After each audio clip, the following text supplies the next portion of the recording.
Ayun, magandang araw. Ano nga pala, ako nga pala yung nag-start mag-Uber. Ayun, sideline. Nag-start ako last week,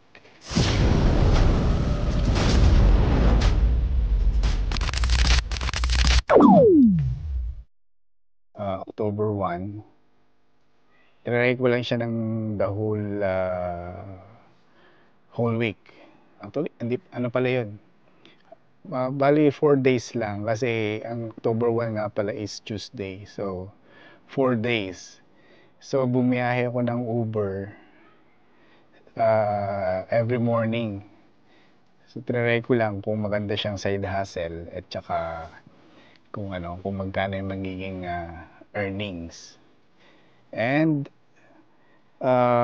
doon sa aking Uber, uh, okay naman. Yun. So, yung aking first ever Uber ride is nung Tuesday, October 1. Bumiyahe ako ng umaga. So, dumating ako doon sa area. Kakatakot pa naman kasi madilim pa eh. Pagdating ko doon, nagantay ako ng 2 minutes. And then message ko yung passenger, hindi nagre-reply. So sabi ko doon sa app, I've arrived. Parang 3 beses ko yata siyang message. Pero hindi nagre-reply. And then after 5 minutes, nag-message yung Uber app sa akin. Ang sabi ay, if gusto ko pa mag-antay ng additional 2 minutes, magkakameron ako ng parang additional fee or extra fee for waiting. Pero syempre, since nandun na ako sa area, inantay ko na, 2 minutes lang naman eh. Pero nakakatakot yung lugar kasi parang dead end. Tsaka hindi siya subdivision eh. Parang countryside. Then nung tiningnan ko yung paligid, panay mga baka. Parang ranch yata yung area ngayon.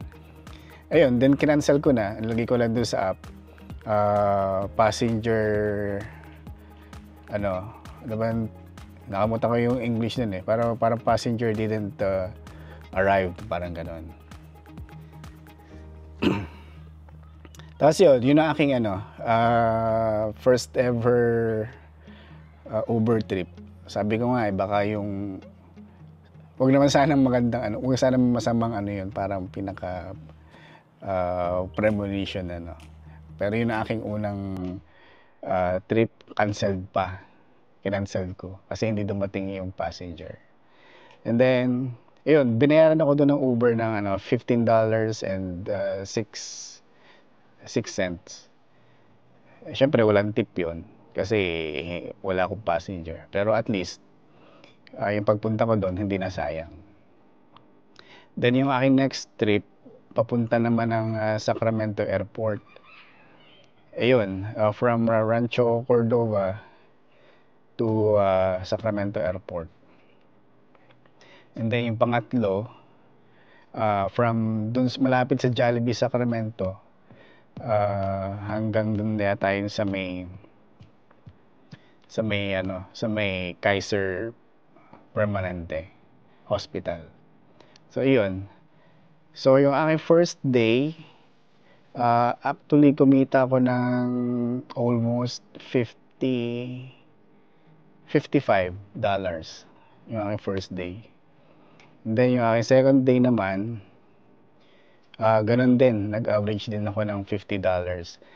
Bali, until Friday, all in all, ang aking, let's say, kano ba dito?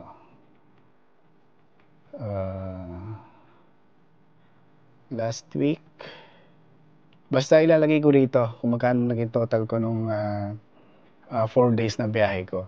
So, ayun. Ang aking total for 9 trips, online ako ng 6 hours. And ang aking total ay eto. Yan. Kita ba? Hindi yata kita. Yan. Pero, ipopost ko sa screen ng aking breakdown. Pero nung kinumpit ko, parang nag-average ako ng $35 per hour. Kasi 264.99 divided by 6. Parang $35 per hour. Yun ang aking earnings. And then masasabi ko na parang maganda siyang side hustle. Lalo na sa gustong makakumita ng extra income. Yun. Next week, itry ko siyang medyo damihan ng konti damihan ng aking online. I mean, mag-aantay ako ng medyo matagal. Pero since ako ay may full time, magagawa ko lang siya sa umaga before ng work tsaka after work. So tingnan natin. Kasi meron akong goal na at least $100 per day na extra income from Uber. Ngayon, kung magiging okay yung $100 per day, syempre, itatimes mo yun sa 30 days, meron akong additional $3,000. So, malaking bagay yun. So, marami akong pwedeng mabili or syempre, malaking tulong yun sa bills namin dito sa syempre, sa US. Ayun lang. So, sana maging maging okay yung mga biyahe. And then, yun pala isa. Kasi yung aking sasakyan na ginagamit, medyo malaki yung makina. Kasi V6. So, syempre, yung aking kinita na $264.99, ibabawas ko pa dun yung aking, syempre, yung nagastos ko sa gas. Yung toll naman, wala man toll dito eh. More on sa gas lang at saka sa maintenance. Maintenance naman, under pa ako ng Honda Care. So wala pa akong masyadong gastos sa maintenance. Ayun. So far for now, pa lang, sa gas pa lang. So babawas ko pa yung sa aking kinita last 4 days sa pagbiyahe ko sa Uber. Ayun. Yun lang. So, yun ang update.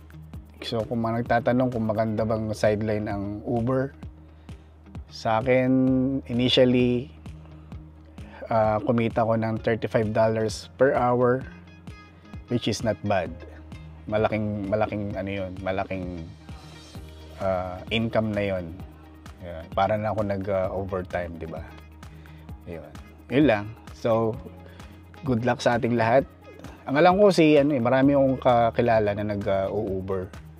Alam ko si Tito Baps nag-Uber yan eh. Sina Andrea Judge, si Andrea, nag-i-Instacart. So maraming vlogger dito na kilala ko na nag-Uber or nagsa-sideline sila. May maraming side hustle.